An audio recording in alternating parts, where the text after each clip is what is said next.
Okey.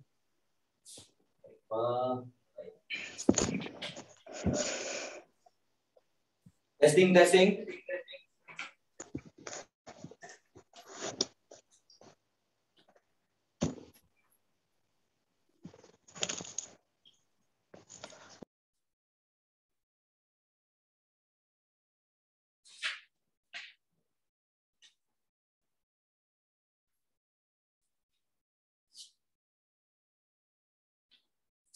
Ya dah.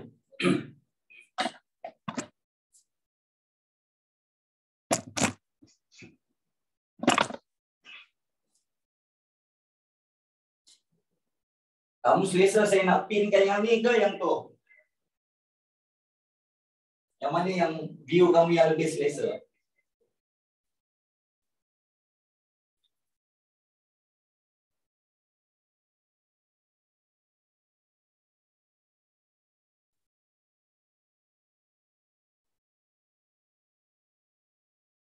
Yang ni?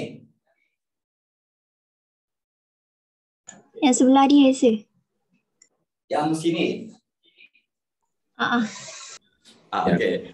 Jadi jom kita tengok yang tu lah. Okey, jadi yang ni kau boleh tengok sebab kita nak record satu kan. Okey, jadi saya nak minta maaf lah banyak-banyak kan. Nombor satu, kalau ada lah kesilapan teknikal tadi, saya pun tak tahulah selama ni yang kita gunakan tak pernah pula berlakunya apa yang dipanggil sebagai kena block ni kan. Jadi tiba-tiba pula hari ni pula kena block. Jadi minta maaf banyak-banyak dari hujung sel rambut sampailah ke hujung sel kaki. Okey, jadi jom kita mulakan untuk hari ni. Okey, sound okey tak semua orang? Sound okey? Bunyi okey? Okey, jadi apa yang kita nak bincangkan hari ni, kita nak mulakan, kita nak sepak mula dengan apa tau? Kita nak sepak mula dengan apa yang kita panggil sebagai kita punya bab satu lah. Okey, nak tanya waktu tingkatan 4, kamu semua terutamanya yang belajar ni kan, waktu tingkatan 4 kamu ada isu tak dengan bab 1 ni? Ada ke tak ada masalah dengan bab 1? Cuba cerita dulu dengan saya. Okey, tak ada sangat kan? Okey, so saya saya beranggapan pun macam tu lah sebab ramai yang kalau kita lihat bab 1 merupakan bab yang agak senang lah. Dia agak sangat senang. Jadi kalau kita sebenarnya tak susah mana lah kan. Okey, jadi kita lihat hari ni. Okey, bab 1 semua orang ada tak notes ke, buku teks ke, ada tak dekat tangan buat masa ni? Ada tak buku teks dekat tangan? Ada tak? Kalau ada notes ke, buku teks ke, okey sila bawa keluar lah.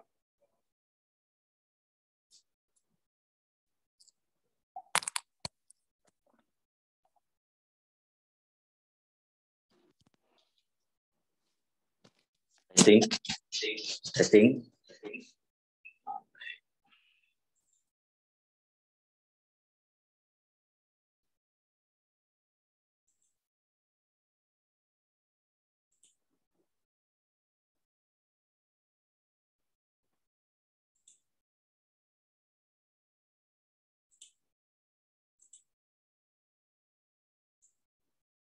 Test 1 2. Okey. Jadi kalau kita lihat yang dekat dalam bab 1, okey dia simple je. Untuk yang permulaan kita punya kelas ni kita nak buat apa? Kita lebih kepada nak buat apa? Kita just nak ingatkan diri kita semua balik apa yang kita dah belajar.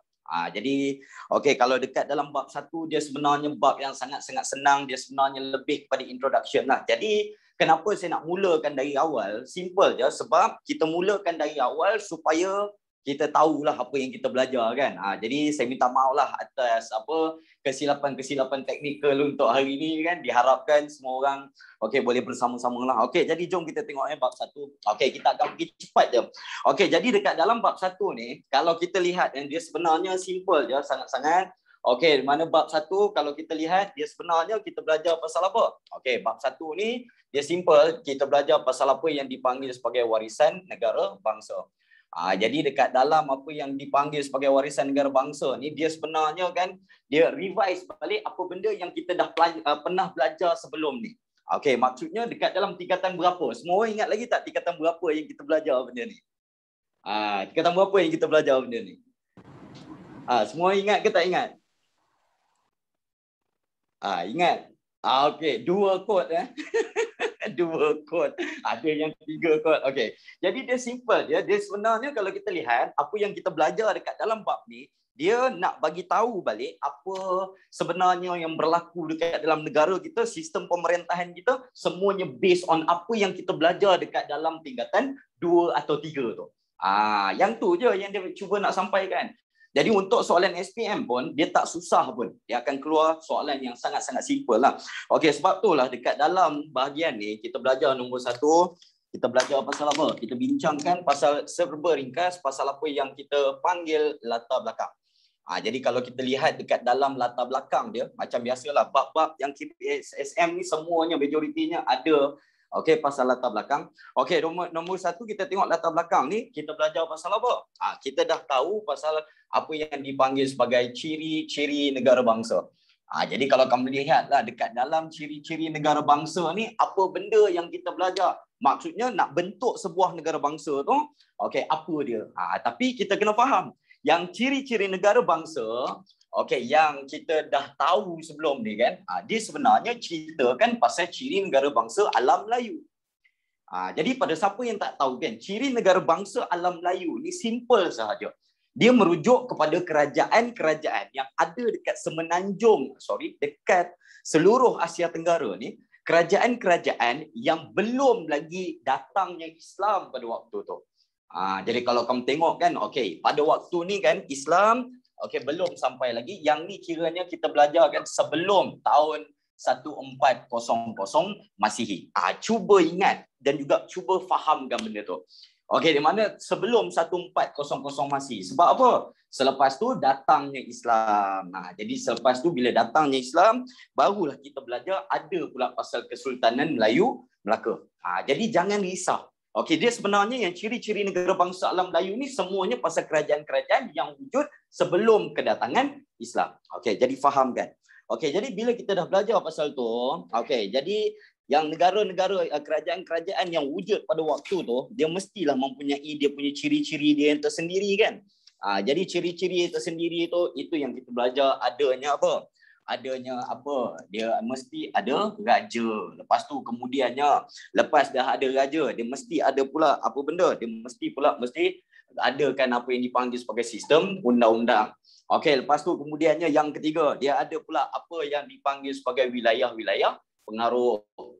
Yang juga nombor 4 kita belajar apa? Dia ada pula yang keempat, kita belajar mestilah ada apa yang dipanggil sebagai rakyat.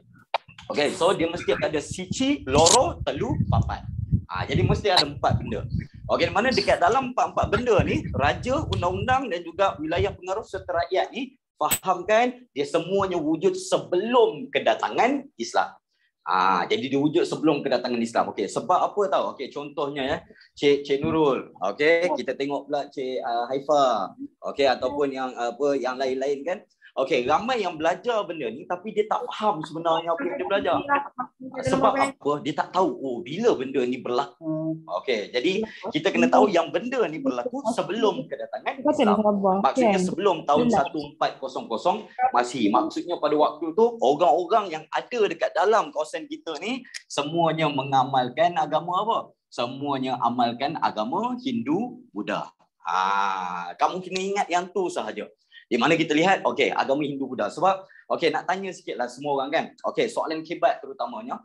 Ada tak agama Hindu Buddha ni, pengaruh dia wujud lagi dalam kalangan orang-orang kita dekat negara sekarang ni? Ada ke tak ada? Cuba kau lihat. Ada kan? Contohnya benda yang paling simple. Kita tengok, contohnya sistem pemerintahan beraja kita. Kita ada warna diraja. Betul tak? Kalau kau perasan, apa warna diraja kita? Apa warna diraja kita?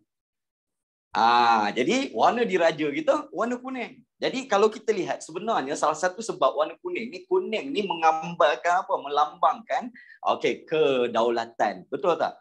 Dia sebenarnya ada pengaruh daripada zaman yang ni. Lepas tu kemudiannya dalam kalangan orang-orang yang biasa pula, orang-orang yang macam kita lah. Bila ada majlis perkahwinan, ada majlis perkahwinan mesti ada tepung tawar. Semua orang tahu tepung tawar kan? dipersilakan ibu bapa pengantin, okey, untuk menepung tawar pengantin. Betul? Okey, yang tu semua adat-adat yang datang daripada zaman ni. Sebelum tahun 1400. Jadi bila Islam datang waktu Melaka, kita kekalkan kita punya budaya-budaya ni. Maksudnya yang mana yang boleh kita teruskan, yang mana yang tak boleh teruskan, kita hapuskan. Jadi itu yang kita kena faham. Dia ada 4 elemen ni lah. Okey, jadi ingat. Jadi bila raja-raja ni, dia mestilah, kamu kena ingat dia simple dia. Dia mestilah dia amalkan prinsip yang dipanggil sebagai konsep dia dewa raja.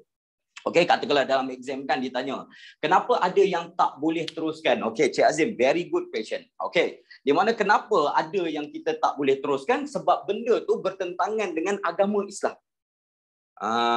Jadi mungkin kamu ada pernah tengok kot. Okey, contohnya kalau kita tengok dulu kalau orang-orang dia ada, kita sekarang ni ada tabur bunga-bunga, betul tak?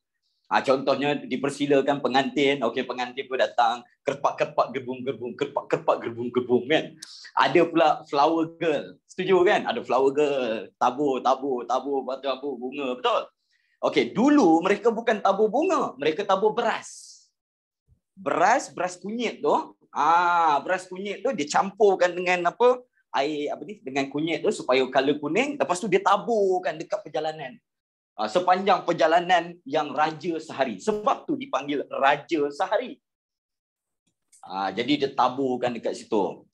Okey, so boleh tak Cik Dina tolong bagi tahu dengan saya apa yang menyebabkan dia dia tabur bunga beras tu. Kenapa dia tabur beras kunyit tu? Siapa boleh jawab? Siapa tahu sebab dia?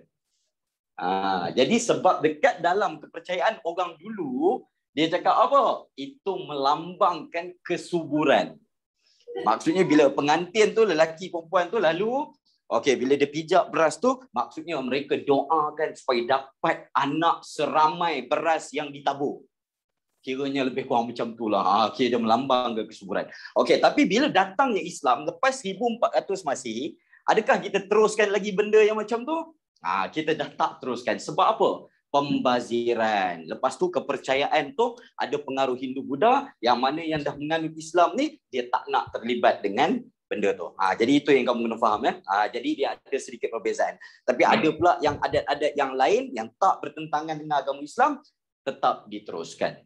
Contohnya sirih junjung. Semua tahu sirih junjung kan? Sirih junjung itu pengaruh. Kalau kamu lihat itu semua pengaruh yang datang daripada zaman Hindu Buddha ni. Sebab apa? Yang makan sirih ni kebanyakannya orang-orang yang berasal, pedagang yang berasal dari mana? Dari India. Jadi itu yang saya minta semua orang, kamu bab ni kamu kena fahamkan. Jadi bila kita lihat nombor 1, raja ni dia mempunyai konsep dewa raja, dan juga apa yang perlu tulis dalam exam, kuasa dia semuanya wujud secara kuasa apa? Mutlak. Maksudnya apa yang raja cakap tak boleh dipersoalkan. Kalau raja cakap A lah dia. Kalau raja cakap B lah dia. Fahamkan macam tu. Contohnya kalau kita lihat raja dia cakap, wahai rakyat, ini merupakan warna merah. Jadi kamu sebagai rakyat, kamu kena cakap apa? Tuanku, cantiknya warna merah tuanku. Kamu kena terima ini sebagai warna apa? Warna merah. Itu yang maksudnya kuasa mutlak. Jadi untuk exam kamu tak payah nak tulis apa. Kalau tak setuju apa jadi? Cik Azim, very good question. Itu yang kita nak dengar. Kalau kamu tak setuju, itu yang orang-orang dekat kawasan alam Melayu dulu ni, dia ada satu konsep yang dia panggil sebagai konsep apa? Derhaka. Semua orang pernah dengar kan perkataan derhaka ni? Di mana kalau kita lihat perkataan derhaka ni sebab lawan cakap siapa? Lawan cakap raja. Sebab dia berkuasa apa? Dia berkuasa mutlak. Kenapa dia berkuasa mutlak? Sebab dia dewa raja. Kenapa dia dipanggil dewa raja? Sebab yang bagi kuasa kepada mereka ni ialah siapa? Tuhan. Sebab tu yang kita belajar, ada raja-raja yang dia cakap dia ni keturunan apa? Dewa-dewa. Jadi itu yang kita pernah belajar. Contohnya kalau kita tengok Raja Champa. Raja Champa dia dikaitkan dengan Dewa Shiva. Maksudnya yang dalam agama Hindu dan juga agama everyone. Kalau langgar nanti kena tulah. Very good. Itu yang kena tulah. Dapat. Jadi itu yang bahagian yang pertama kan, raja-raja. Okey, lepas tu kemudiannya, okey, yang kedua, kita lihat pula undang-undang kan. Okey, dia punya undang-undang pun super juga. Okey, kalau kita belajar dekat dalam ni, dia satu frasa je yang kamu kena tahu. Okey, di mana undang-undang yang pada waktu tu kita ada undang-undang yang dia berdasarkan Kutara Manawa. Semua orang pernah dengar tak Kutara Manawa? Yang ni merupakan kitab Hindu. Okey, jadi itu yang kita dah belajar kan. Okey, jadi simple. Semua fokus kepada apa yang dipanggil sebagai Hindu Buddha. Sebab sebelum tahun 1400. Jadi Kutara Manawa ni, yang macam kita dah tahu, yang gunakan dia merupakan kerajaan apa? Majapahit. Alright. Sebab tu kamu tengoklah pakaian mereka pun kan pada waktu ni ada macam pengaruh Hindu Buddha kan. Jadi dia sebenarnya banyak tau dia punya pengaruh dia. Contohnya, okey, saya pasti orang-orang perempuan yang ada dekat depan saya ni, okey, semua orang ada kain batik tak? Semua orang ada tak kain batik? Ada kain batik Pakai kain batik ke tak pakai? Pakai ke tak pakai? Ada, tapi tak pakai kan. Okey, jadi kalau cuba kamu tengok, kejap lagi, kamu buka kain batik tu, kamu cuba tengok dia punya motif. Maksudnya dia punya lukisan-lukisan yang ada dekat situ. Jadi kalau kamu lihat lukisan-lukisan, corak-corak dia yang sekarang ni semuanya motif apa? Semuanya gunakan motif flora. Setuju? Maksudnya semua gunakan semuanya pasal apa? Bunga-bungaan. Ada pucuk repung, ada bunga lawang, betul? Tapi pada waktu ni dia tak gunakan flora fauna, dia tak gunakan flora. Mereka banyak gunakan apa? Fauna. Okey, fauna dia pula apa? Mythical creatures. Apa mythical creatures? Dragons. Pernah tengok kan? Dragons dilukis, lepas tu dia ada phoenix. Okey, jadi bila datang Islam, selepas tu barulah kita gunakan, kita buang yang flora-flora mystical creatures tu, kita gantikan dengan apa? Kita buang fauna, kita gantikan dengan flora. Jadi itu je, faham kan? Okey, next. Seterusnya. Bila kita dah tengok yang ni kita tengok pula yang ketiga. Dia ada pula kawasan-kawasan yang dipanggil sebagai wilayah-wilayah pengaruh. Jadi kalau kita tengok nombor 3 ni, wilayah-wilayah pengaruh ni, dia merupakan kawasan. Antara yang wilayah pengaruh ni, yang penting kita tengok kawasan kerajaan Funan. Jadi kerajaan Funan ni dia bermula contohnya daripada Sungai Mekong sampailah daripada Sungai Mekong tu sampailah dia dekat kawasan Segenting Kra. Sungai Mekong sampailah Segenting Kra. Semua orang tahu kan Sungai Mekong ni dia dekat Vietnam. Sekarang ni dekat Vietnam. Alright. Jadi dekat Vietnam, jadi kita lihat yang daripada Vietnam tu itu kemudiannya dia turunlah sampai ke Segenting Kra. Siapa yang tak ingat ni Segenting Kra dekat mana? Semua orang tahu tak Segenting Kra ni dekat mana? Tahu ke tak tahu? Dia yang kawasan yang nipis. Contohnya kalau kita lihat kan, kan Semenanjung Malaysia kan. Ini kita ada Singapura, Segenting Kra ni kawasan yang duduknya dekat sini. Maksudnya dia yang bottleneck tu. Jadi, apa maksud wilayah pengaruh? Wilayah pengaruh ni maksud dia kawasan-kawasan yang berada di bawah pengaruh kerajaan. Jadi kerajaan ni kalau kita tengok wilayah pengaruh ni biasanya dia ada dua. Dia sebenarnya ada kawasan-kawasan pengaruh dia ada dua. Nombor satu dia panggil sebagai kerajaan ataupun negeri-negeri naungan. Lepas tu kemudiannya dia ada pula satu lagi yang dipanggil sebagai kawasan-kawasan apa? Jajahan.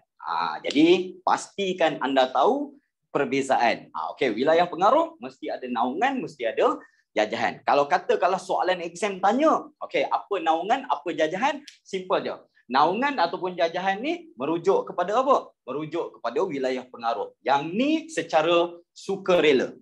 Biasanya mereka ni sukarela. Yang ni pula paksa rela. Maksudnya kena jajah. Biasanya yang ni melalui peperangan. Yang ni melalui peperangan, manakala yang ni pula melalui sukarela, perkahwinan, perdagangan. Lepas tu dia tahu dia tak kuat kan. Contohnya Majapahit, waktu dia menguasai Asia Tenggara ni kan. Dia sampai je ke satu kawasan, orang yang dia pergi tu je, kerajaan terus mengaku kalah. Sebab apa? Tak nak jadi apa? Jajahan. They would prefer jadi apa? Naungan. Itu wilayah pengaruh. Faham kan? Dan juga kemudiannya yang keempat. Di mana kalau kita lihat yang keempat, Okey, dia merujuk kepada rakyat. Rakyat ni simple dia. Okey, di mana rakyat ni merupakan golongan masyarakat yang setia kepada raja. Jadi kalau kamu tengok, okey, rakyat merupakan golongan yang setia kepada raja. Jadi setia kepada raja ni apa maksud setia kepada raja? Simple. Dia semua benda yang melibatkan arahan raja dia buat. Contohnya kenapa setia kepada raja? Okey, macam mana nak tunjuk setia kepada raja? Raja cakap pergi perang, so semua orang pergi perang. Lepas tu kemudiannya raja cakap kena gotong royong, semua orang kena gotong royong. Kalau semua orang kena buat kenduri kendara, kena join kenduri kendara. Kenapa? Okey, dan juga kita tahu kenapa kita bayar cukai. Kenapa kita bayar cukai? Sebab nak tunjukkan yang kita ni setia kepada raja. Jadi faham kan? Jadi dalam exam katakanlah dapat soalan, kamu just tulis je sikit-sikit. Maksudnya setiap satu ni kamu terangkan sikit. Contohnya kan, raja pada waktu ciri-ciri negara bangsa alam Melayu ialah raja, okey, sebagai ketua yang mempunyai yang mengamalkan konsep Dewa Raja. Terangkan sikit kalau soalan ni say, Dewa Raja tu apa? Mempunyai kuasa mutlak dan juga mereka percaya yang kuasa tersebut diberikan oleh Tuhan. Okey, lepas tu sebagai contoh kita lihat raja mana? Raja Champa, Raja Majapahit, Raja Sriwijaya. Dan sesiapa yang menentang akan dianggap sebagai apa? Derhaka. Itu cara dia. Jadi bila kamu tulis tu, kamu terangkan sikit-sikit. Okey. Kalau raja tu cakap tak payah solat. Okey. Kalau raja tu cakap tak payah solat. Okey, dia macam ni, simple ya. Okey, pemerintah yang mana bila dah datang pada waktu tu, lepas tu datang Islam, itu yang berlaku perubahan. Raja ni dia terus tukar kepada sultan. Lepas datang Islam dia tukar. Raja tukar kepada sultan. Jadi katakanlah sultan cakap jangan solat, tak wajib patuhlah. Tapi sebagai sultan, ketua agama Islam, dia takkan cakap benda tu lah. Okey, apa beza raja dengan sultan? Okey, raja ni dia sebenarnya pada nama aja. Raja dan juga sultan ni dia punya dia punya peranan dia sama sahaja. Maksudnya peranan dia sama daripada segi apa? Dia punya kerja dia sama, cuma raja ni lebih pada gelaran waktu ada pengaruh Hindu-Buddha, sultan ni selepas datangnya Islam. Jadi itu je berbeza dia. Okey, apa beza tulah dengan derhaka? Okey, very good. Derhaka ni perlakuan. Saya ulang sekali lagi. Derhaka ni perlakuan menentang perintah raja. Manakala tulah tu kamu punya bencana yang dapat. Sebab tu dia gunakan perkataan tulah. Tulah. Raja cakap jangan guna warna kuning, kamu pakai juga warna kuning. Tiba-tiba pakai je kalau kuning kan, gatal satu badan. Okey, tulah ni malapetaka. Tulah ni bencana. Jadi senang, derhaka lawan cakap raja. Lepas tu kesan dia kamu dapat apa? Tulah. Itu yang sebab dipanggil sebagai tulah. Alright, next. Okey, jangan risau kita nak pergi cepat je tapi kena tahu yang ni Okey, dan juga rakyat mestilah masyarakat yang setia kepada siapa? Setia kepada raja. Jadi kamu fahamkan macam tu. Sangat-sangat mudah, sangat-sangat senang. Okey, dapat Okey, so seterusnya. Okey, bila kita dah tengok yang ni, maka kita nak kena tahu pula lepas tu ada pula soalan yang mungkin tanya kan. Adakah kita wajib adakah kita wajib nak kena hafal kerajaan-kerajaan yang wujud pada waktu ni?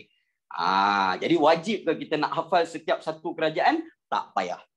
Okey, nama-nama yang diberikan banyak-banyak tu sekadar nak mengelirukan kamu sahaja. Okey, jadi itu yang kita lihat. Benda-benda ni dia tak ada. Kamu tak perlu tahu. Sriwijaya, Majapahit, setiap satu A sampai Z. Yang tu tak perlu Okey, next. Okey, dan juga kemudiannya saya nak tanya sikit ada tak siapa-siapa yang nak tanya soalan dulu? Ada yang nak tanya soalan sebelum saya teruskan? Ada sebarang soalan? Sila tanya. Okey, faham simple je. Okey, jadi bila kita dah tengok pasal yang ni jadi bila kita dah tengok seterusnya, kita nak tengok pasal apa? Dia ada pula apa yang dipanggil sebagai ciri-ciri pula dekat dalam Kesultanan Melayu Melaka. Jadi dekat dalam Kesultanan Melayu Melaka ni dia sebenarnya bezalah. Jadi soalan SPM, okey, macam yang kamu tengok soalan SPM. Oh, lupa. Yang mana yang tingkatan 4, saya dah dapat confirmation dah. Yang ni saya tak bagi tahu lagi lah dalam kelas MC Plus. Okey, di mana dah dapat konfirmasi dah, kita cuma akan ada 2 kertas sahaja untuk tahun ni. Jadi untuk tingkatan 4, kita akan ada 2 kertas sahaja untuk tahun ni. Okey, jadi kalau yang kerja kursus apa semua, yang tu tak masuklah, yang tu kita kira lain. Tapi kertas confirm tak ada kertas 3. Jadi tu berita baik dia. So bolehlah nak menarik nafas lega sikit pada yang tingkatan 4 tu. Dan juga tingkatan 5 pun jangan risau, maksudnya bila terjadinya macam tu, kita tahulah, confirm lah tak ada lah kertas 3. Okey, kalau diberi pilihan lah, kamu semua nak ke tak nak kertas 3? Kalau diberi pilihan, semua orang kamu nak ke tak nak? Okey, nak okey, tak nak. Okey, dan sebenarnya kalau kamu tanya saya pun prefer kalau ada kertas 3. Sebab apa? Sebab kertas 3 ni nak dapat markah ni susah ke senang? Kamu rasa senang ke susah nak dapatkan markah? Okey? Dia sebenarnya senang. 20% tu sangat-sangat senang. Sebab boleh tengok buku. Cuma soalan kebat tu yang ramai sangat yang orang takut. Okey, next. Okey, lepas tu kemudiannya kita nak tengok pula yang bahagian yang seterusnya. Bila dah tengok yang sebelum kedatangan Islam, maka kita tengok pula yang selepas kedatangan Islam. Okey. Di mana yang selepas kedatangan Islam, okey, ini beza dia. Yang ni sebelum Islam, yang ni selepas Islam, itu yang kita bincang pasal apa? Ciri-ciri negara bangsa dekat dalam Kesultanan Melayu Melaka. Jadi yang ciri-ciri negara bangsa dekat dalam Kesultanan Melayu Melaka ni totally different, berbeza. Okey, mana kita lihat okey, dia beza. Yang ni sebelum Islam, yang ni selepas kedatangan Islam. Okey, soalan SPM saya sarankan kamu faham apa tau. Dia biasanya akan tanya pasal apa? Dia akan tanya pasal perbezaan. Jadi kena tahu perbezaan ni lah. Okey, jadi contohnya kalau kita lihat okey, dekat dalam negara bangsa Kesultanan Melayu Melaka, nombor 1 dia mesti ada apa yang dipanggil sebagai kerajaan. Okey, nombor 1 mestilah ada kerajaan. Lepas tu kemudiannya nombor 2 dia mestilah ada golongan yang kita panggil sebagai rakyat. Okey, lepas tu kemudiannya kita ada pula yang ketiga, ada pula apa yang dipanggil sebagai kedaulatan. Okey, dan juga kemudiannya yang keempat, kita ada pula wilayah yang kita panggil sebagai wilayah pengaruh. Okey, maksudnya dia ada yang sama. Okey, dan kemudiannya kita ada pula undang-undang, dan juga yang terakhir selepas undang-undang kita ada pula lambang-lambang kebesaran. Okey, jadi kita kena fahamkan setiap satu ni. Soalan SPM dia suka dan juga dia gemar sangat tanya soalan-soalan benda ni daripada zaman KBSM sampailah ke KSSM. Dia suka sangat yang perbandingan kan. Okey, jadi simple. Kita dah tahu yang tadi kita belajar kan. Dah belajar. Okey, yang tadi kita tengok ada berapa? Okey, di mana maksudnya ada 1, 2, 3, 4. Lepas tu kemudiannya bila datangnya pula Islam, kita lihat ada pula perbezaan. Jadi bila datangnya Islam, kita ada 1, 2, 3, 4, 5, 6. Maksudnya masyarakat pun dah jadi semakin apa? Semakin kompleks. Maksudnya masyarakat kita jadi makin apa kita kata macam dululah sekolah rendah. Okey, waktu kamu sekolah rendah, kamu punya keperluan kamu simple ke kompleks? Contohnya Cik Tasnim, kamu punya keperluan okey simple je, betul tak? Contohnya Insyira kan, kalau pakai selendang, mak pergi pasar malam, jumpa selendang cantik 3 helai RM10. Okey, lepas tu bagilah dengan kamu pun dengan happynya pakai. Sekarang ni cuba mak beli yang pasar malam 3 helai RM10. Alamak, tak nak lah, nak yang ni Lopa, Kak Lopa pakai. Okey, betul tak juga Ada Cik Erdina kan. Cik Erdina pula contohnya ayah beli kasut. Brand lain. Alah, tak nak lah ya, saya nak kasut yang ada tanda right. Tak ada tanda right, no. Okey, faham tak? Jadi manusia ni dia berubah lah. Okey, di mana kita lihat yang ni sebelum Islam, yang ni selepas 1400. Okey, basically Islam datang. Kalau kita lihat dia sebenarnya 1403. Maksudnya 1400 sampai 1403 tu orang dekat Melaka masih lagi Hindu Buddha. Tapi kalau kamu tengok okey, siapa asaskan Melaka? Siapa ingat? Siapa yang asaskan Melaka? Come on, siapa yang asaskan Melaka? Okey, Paramiswara, betul. Kamu perasan tak dekat dalam Paramiswara punya kehidupan, okey, dia Dia banyaknya bila sebut je Parameswara, lepas tu terus. Kalau kamu tengok di sejarah lah, dia terus tulis Sultan Megat Iskandar Shah. Dia tak ada kehidupan Parameswara sebagai sultan. Dia cerita pasal Sultan Megat Iskandar Shah. Jadi maksudnya, okey, sebagai ketua agama Islam, dia tak naklah kiranya dia macam nak apa, dia tak nak rakyat tahu yang dia pernah Hindu Buddha satu masa dulu. Jadi itu yang dia terus pergi kepada Sultan Megat Iskandar Shah. Okey, jadi yang pertama kita lihat dari segi kerajaan. Okey, kerajaan simple je. Okey, kita kena faham yang kerajaan ni mesti merujuk. Kalau soalan tanya je, dia mesti merujuk pada sistem yang kita panggil sebagai sistem pembesar 4 lipatan. Untuk exam terus pergi pada ni. Okey, Sultan Megat tu Parameswara? Yes, Cik Ana. Sultan Megat tu merupakan Parameswara. Megat Iskandar Shah. Okey, jadi kalau kamu buka buku sejarah Melayu dan sebagainya, dia tak terangkan pun pasal apa. Dia tak terangkan pasal apa yang dipanggil sebagai Sultan Megat. Dia tak cerita pasal Parameswara. Dia cerita pasal Sultan Megat. Alright, dapat Okey, seterusnya. Okey, bila kita lihat ada pula rakyat. Okey, jadi rakyat ni merujuk kepada siapa? Okey, simple saja. Jadi dia mula-mula dia ada 2 keturunan. Okey, dia biasanya ada orang-orang Melayu dan juga dia ada pula orang-orang laut. Okey, di mana ada orang Melayu dan juga ada orang-orang laut.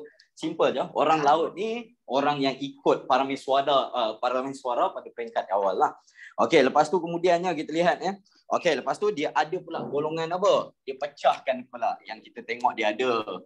Okey, apa yang dipanggil sebagai piramid tu kan? Itu sebab dia ada 2. Okey, satu yang dipanggil sebagai golongan yang memerintah. Lepas tu kemudiannya satu lagi kita lihat, okey, golongan yang kita panggil sebagai golongan yang diperintah. Okey, fahamkan macam tu je. Golongan yang memerintah dan juga golongan yang diperintah. Alright. Okey, tak nampak? Oh, sorry. Okey, tak nampak Sorry. Okey, di mana? Okey, dah nampak dah. Okey, boleh Okey, jadi bila kita tengok yang memerintah, lepas tu kemudiannya kita ada pula yang diperintah. Simple lah. Yang memerintah ni yang 4 lipatan. Yang 4 orang tu lah yang bawah sultan. Okey, di bawah sultan tu siapa? Sultan Megat Iskandar. Sultan, kita ada Temenggung, kita ada Penghulu Bendahari, kita ada Laksmana. Itu duduk dekat sini. Okey, lepas tu ada pula golongan yang diperintah. Okey, senanglah. Yang ni maksudnya rakyat biasa. Okey.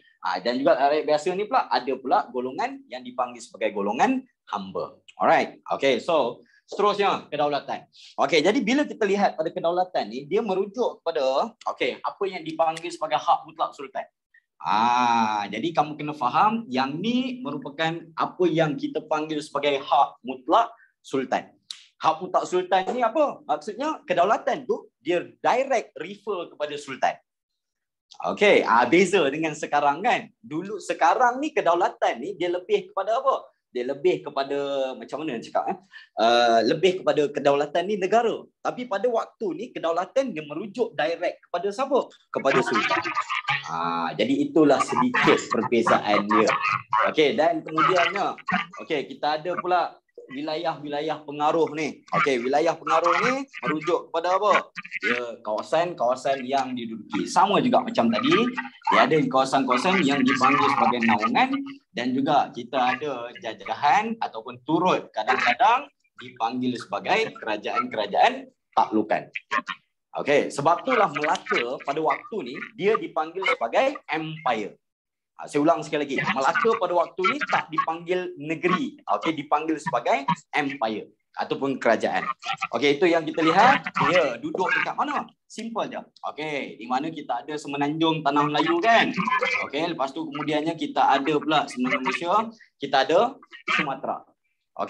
Sebab itulah dekat hujung, dekat tengah-tengah ni, kawasan ni dipanggil sebagai Selat Melaka. Maksud kenapa dipanggil Selat Melaka? Simple saja. Sebab apa? Sebab seluruh kawasan ni dan juga separuh daripada kawasan ni, yang ni semuanya siapa punya? Melaka punya.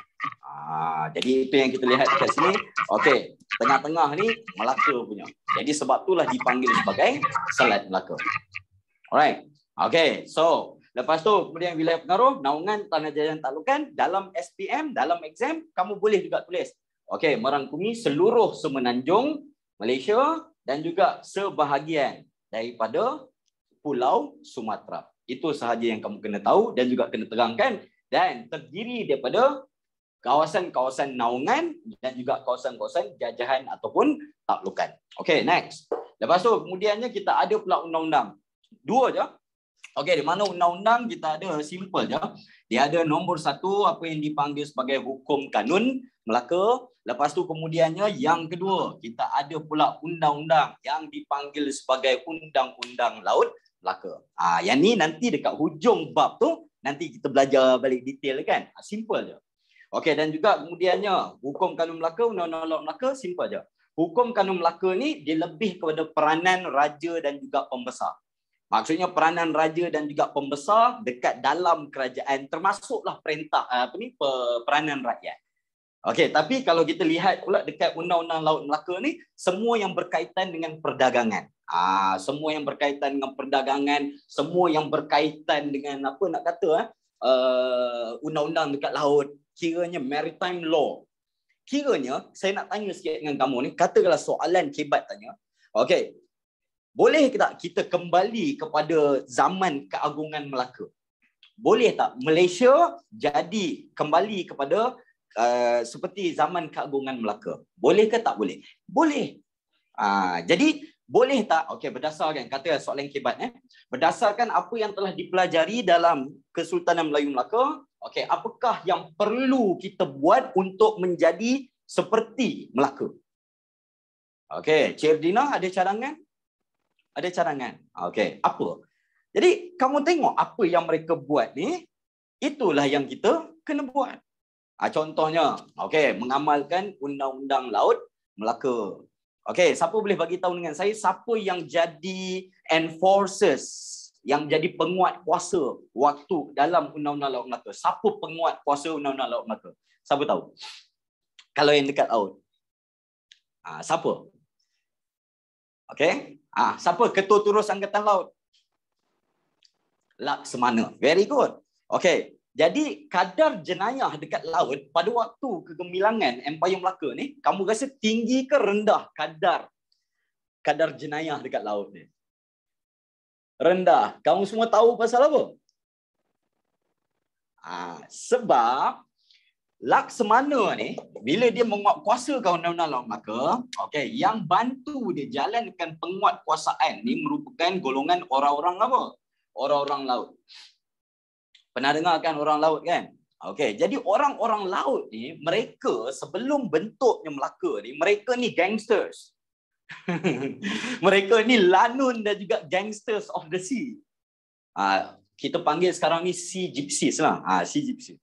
Kamu bayangkan tiba-tiba polis Malaysia ni, okey, semuanya bekas gangster yang dah insaf.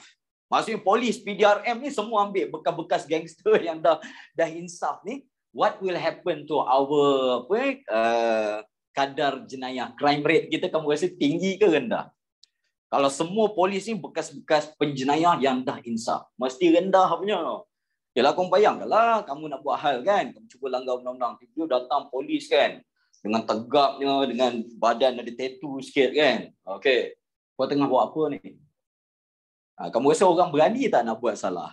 Mesti tak berani lah. Okey, so jadi itulah sebab dia, sebab orang laut ni. Okey, dan juga kemudiannya, okey, kita ada pula apa yang dipanggil sebagai lambang-lambang kebesaran.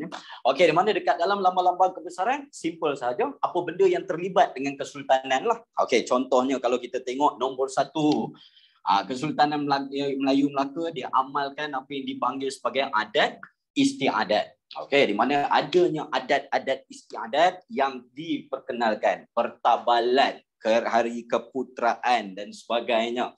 Okey, lepas tu kemudiannya kita ada pula apa lagi? Okey, kita ada pula penggunaan warna. Okey, di mana kita lihat ada pula warna kuning, lepas tu ada pula warna putih. Okey, semua orang tahu kan apa beza warna kuning dengan putih? Ingat lagi? Kuning ni warna okey, diraja, maksudnya raja permaisuri. Kalau kita lihat pula yang putih ni dia merujuk kepada apa? Dia merujuk kepada apa? Come on. Putera dan juga puteri diraja. Kiranya kalau kamu semua ni putera puteri raja, Maksudnya kamu semua boleh pakai pakaian yang warna apa?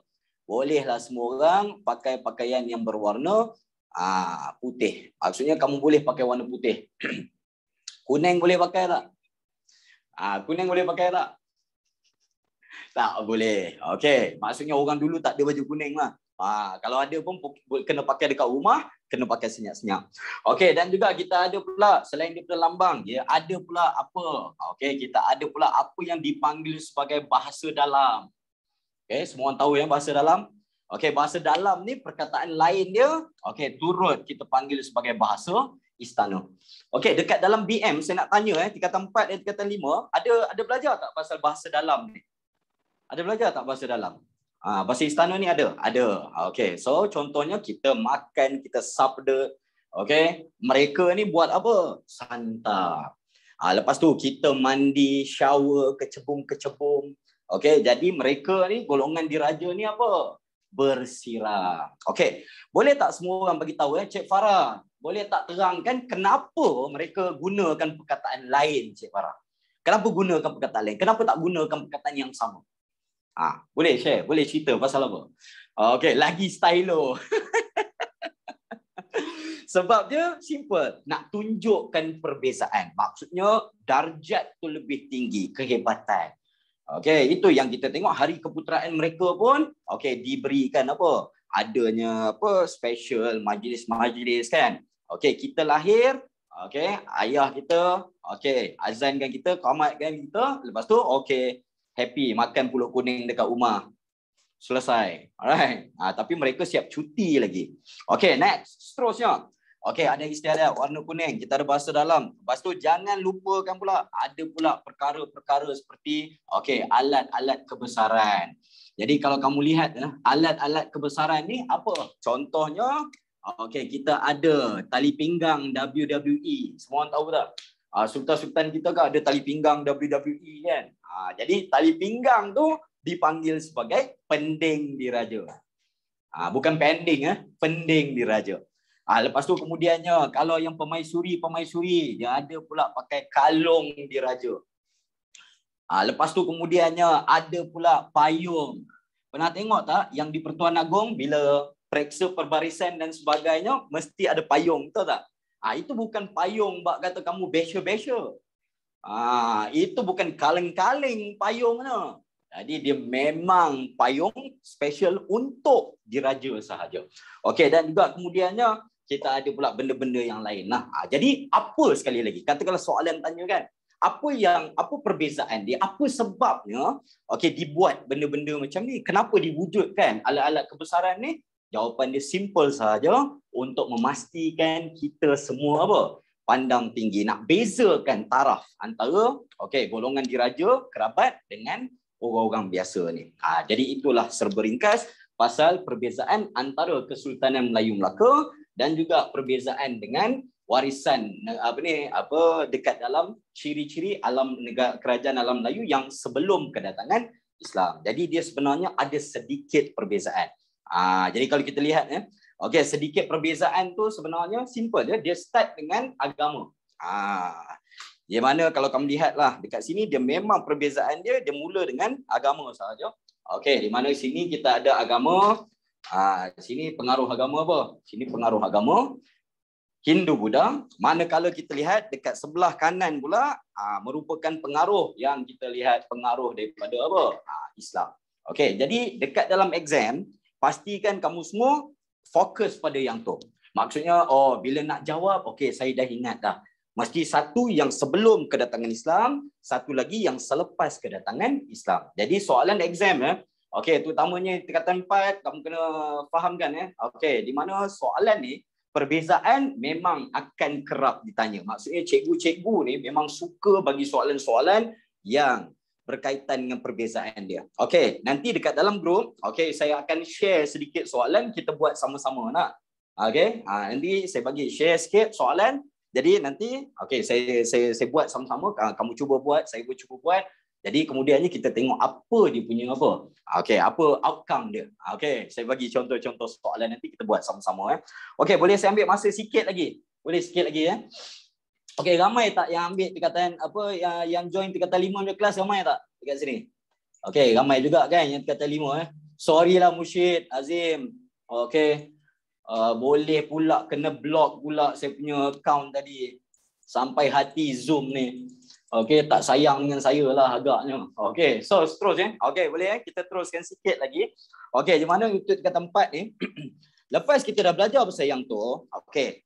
Lepas tu, okey, ada yang nak screenshot ke? Tak payahlah screenshot, saya ambilkan gambar lah untuk anda nanti. Okey, di mana? Okey. Kalau kita lihat warisan negara bangsa ni, bila kita belajar dia seterusnya, dia sebenarnya bab yang agak dan juga sebenarnya sangat-sangat pendek lah. Okey, kita lihat di mana kita belajar pula pada hujung-hujung tu kita belajar balik benda yang sama. Maksudnya buat apa? Kita ulang balik yang kita dah belajar dekat sini tadi. Okey, kita ulang balik. Kamu perasan tak dekat dalam bab ni dia punya susunan dia macam tu? Kamu perasan ke tak perasan? Dia punya susunan dia ulang balik je. Okey, itu yang kemudiannya kita belajar pula. Okey, dia fokus pula kepada undang-undang. Sedangkan undang-undang kita dah belajar dah dekat sini. Betul? Jadi dia fokus, dia patah balik pada undang-undang di mana cuma bezanya dia pecahkan. Okey, satu yang kita panggil sebagai hukum kanun Melaka, kita belajar dia dengan sedikit detail. Lepas tu kemudiannya kita pecahkan pula, belajar pula pasal undang-undang laut Melaka. Okey, sebenarnya patah balik apa benda yang kita dah belajar dan juga kita dah tahu tadi. Okey, jangan risau. Okey, dan juga kemudiannya dia adalah fokus sikit. Yang ni dia ada benda-benda seperti apa? Jenayah. Lepas tu kemudiannya ada pula benda seperti apa? Okey, kekeluargaan. Okey, kekeluargaan. Okey, jadi contohnya okey, apa hukuman dia? Kalau mencuri, apa hukuman dia? Lepas tu ini nikah, lepas tu cerai, pembahagian harta. Jadi pengaruh agama apa dekat sini? Okey, semua orang. Come on, pengaruh agama apa? Apa pengaruh agama? Pengaruh agama Islam. Jadi itu aja, simple. Apa hukum Islam? Itu yang Melaka guna.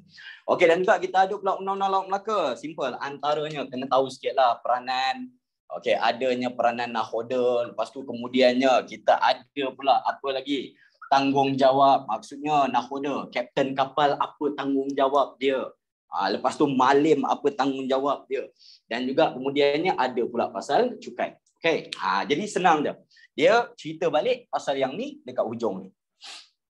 Okey, notes nanti saya akan bagi.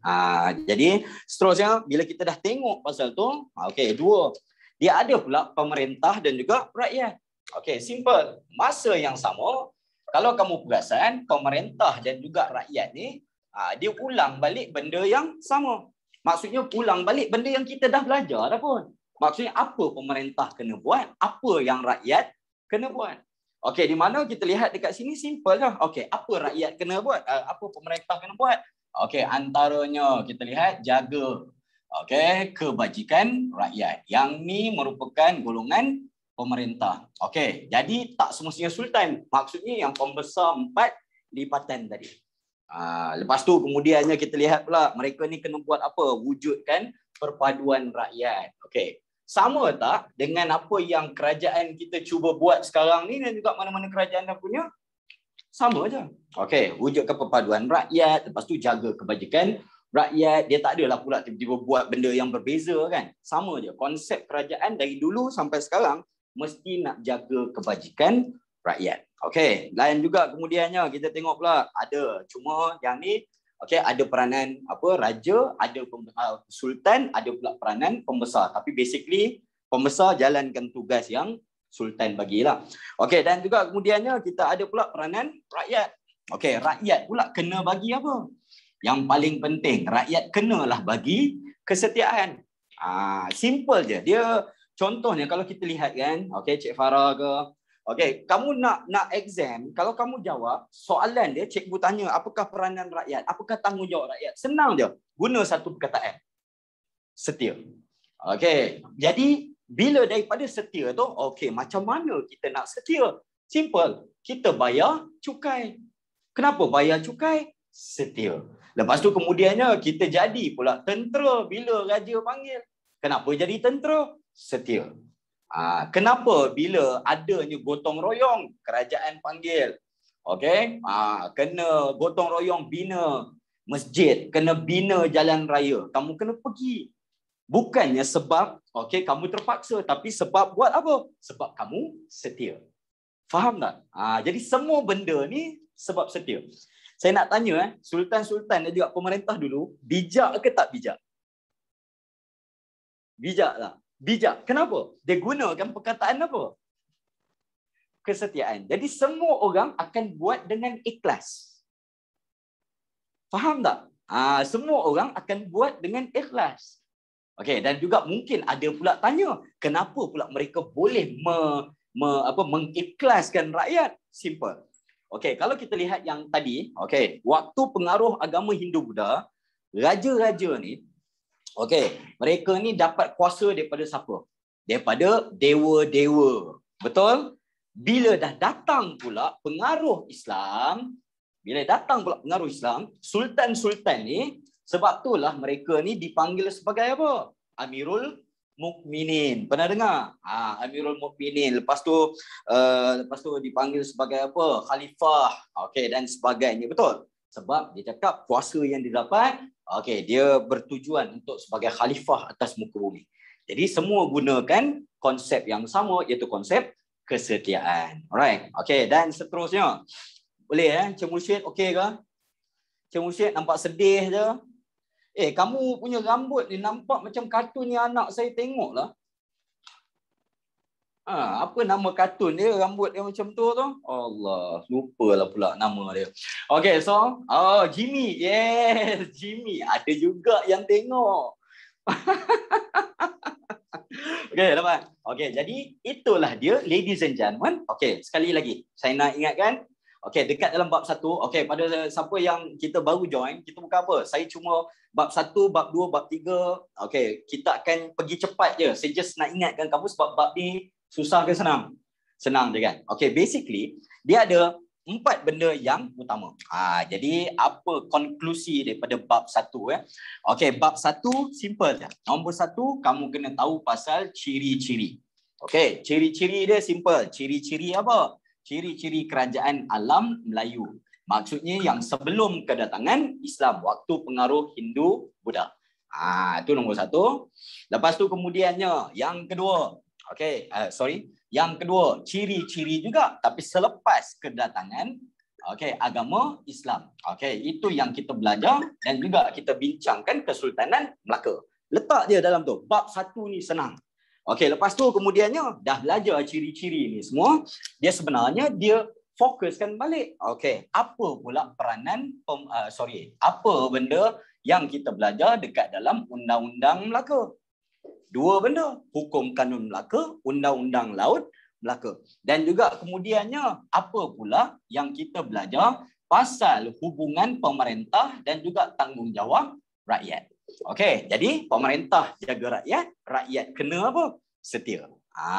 Jadi itu sahaja, dan juga kita kena fahamkan yang bab ni sebenarnya bab yang mudah, dan juga kita jangan risau. Kita akan tengoklah nanti soalan-soalan saya akan sharekan dekat grup nanti kemudian ya. So jadi ada apa-apa soalan sebelum kita tamatkan sesi untuk hari ini? Saya minta maaf sekali lagi lah atas kesilapan teknikal tadi tu. Ada soalan-soalan lain? Faham ya? Nanti dekat dalam grup saya akan bagi sikit soalan, kita buat sama-sama. Kita bincangkan sama-sama untuk benda-benda yang ada dekat dalam bab 1. Saya ucapkan terima kasih banyak-banyak. Kalau ada soalan, ada apa-apa isu, ada benda-benda yang nak ditanya, boleh ditanya. Video recorded session saya akan masukkan ke dalam folder. Nanti semua orang akan dapat akses pada folder tersebut. Boleh ya? Kok ada benda yang nak dengar balik, nak tengok balik dan sebagainya. Jadi terima kasih banyak-banyak kerana bersabar dengan saya. Assalamualaikum, salam sejahtera. Jumpa lagi. Bye-bye. Take care. Pada yang tingkatan 5, kita akan ada link lain pula ya. Terima kasih.